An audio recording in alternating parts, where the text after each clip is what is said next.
welcome to Mexico City. We are so excited to kickstart this year and begin with the Season 10 opening press conference. This morning we will be hearing from Formula E's top executives to get their insights into the year ahead. I am delighted to be joined by Jeff Dodds, CEO of Formula E, Alberto Longo, Co-Founder of Formula E, and Julia Pallé, VP of Sustainability of Formula E. And Jeff, we're going to start with you. Jeff, with 3 race weekends under your belt before a 5-month off-season, can you give us an overview of some of the work that has been going on behind the scenes as we build up to the first race of Season 10 tomorrow? Good morning, everyone. I hope you're well. You're looking forward to a very exciting race weekend in Mexico City. You're right, so we have a very short off-season gap. And within that very short period, there's a lot of planning, a lot of strategy, a lot of commercial deals get done in that short period. Because when we start racing, as you know, it becomes all-encompassing, feels like a little bit of a travelling circus. So in that period, the team have been very focused on doing new commercial deals. We've done a number of them, and they'll be announced over the coming days and weeks. Julia will talk about what she's been focused on, but ensuring that we reach our science-based targets, meet our sustainability commitments, new media deals, media deals around the world so that we can take our product to new fans around the world.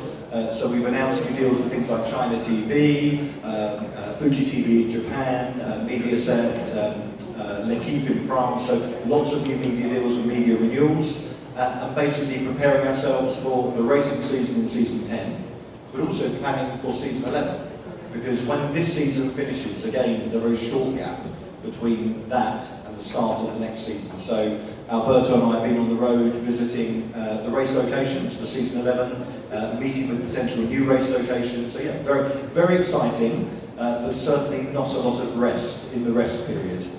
They're keeping very busy. Alberto, we'll come to you now. Each year, I think you always say how lucky Formula E is to have made it this far with the growth and success of the championship.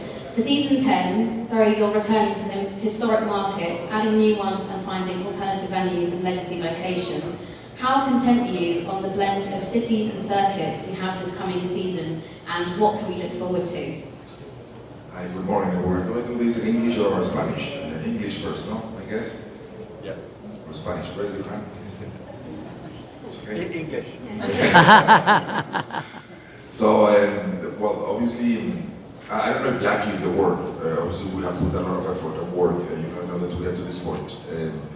Not only Formula E employees, but also, the whole ecosystem, teams, manufacturers, partners.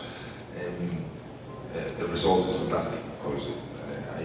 I always say that if someone would have told me 10 years ago that we would be already racing in 12, 13 of the biggest cities of the world with the amazing partners that we have, the amazing teams and manufacturers that join the grid of Formula E, I would have thought that they were absolutely crazy. In only 9 years, we broke the record of 374 million viewers last year or fans last year in the season of Formula E.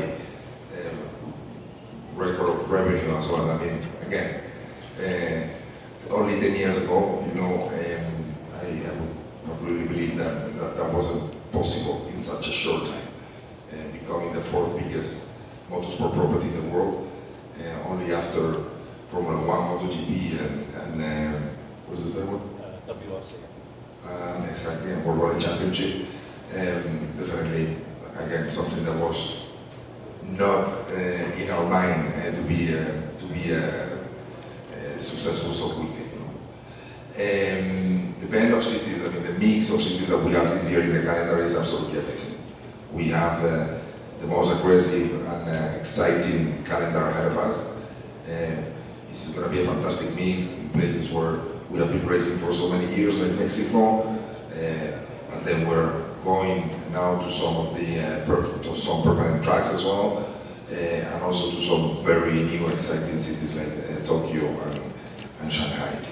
So a lot more to come. Super proud of what has happened up to now, but we're just showing the tip of the iceberg. We're in the best moment of the Formula E history, for sure, and yeah, a lot more to come. So should I say it in Spanish now o está todo bien? Está todo bien. ¿Está todo bien? Todo bien. Todo perfecto. Y eso que mi inglés es malo, malo, malo. Oye, ¿por qué dices sí? Se entendió perfecto. Vale, perfecto. So no Spanish? No. They don't want, they are all bilingual. All of them. Enough oil. Way better than me, actually. Well, last but not least, Julia, we'll come to you. Julia, with a view to celebrating the Championship's 10th season, can't believe where that time's gone, and someone who has been with us from its inception, many initially question how the Championship can continue to grow while still becoming more sustainable and lowering emission. In what will be the series' joint biggest year in terms of races, can you give us some tangible ways how the Championship is lowering emissions, and particularly what you are doing here in Mexico? Yes, hi everyone. It's always a pleasure to be here and start the season in Mexico. So yes, absolutely, we have a challenge, but challenge is always an opportunity in Formula E mindset. So the reality is that we're growing, but our emissions are decreasing, and the rationale is that we were the first sport in the world to achieve net zero carbon since inception back in 2020, with a very strong commitment to reduce our CO2 emissions by 45% by 2030. The great news is that we are ahead of the game in terms of CO2 reduction, which is fantastic. We're working hard. We're working particularly on freight and energy. DHL is supporting us on all the sustainable freight commitments. For example, here in Mexico, all the freight came by sea freight, and the sea freight is powered by biofuels. So it's fantastic, really innovative and super progressive commitment from DHL. And then on the energy side, ABB is making sure that our energy consumption is always as efficient as possible, but also using the latest technologies. Here in Mexico, we are powered 100% on HVO, which is a renewable fuel that is not only powering the cars, but also the lights that you have here in the media center, the concert that will be taking place after. So everything is basically on renewable energy, and it's decreasing our CO2 emissions by 90%.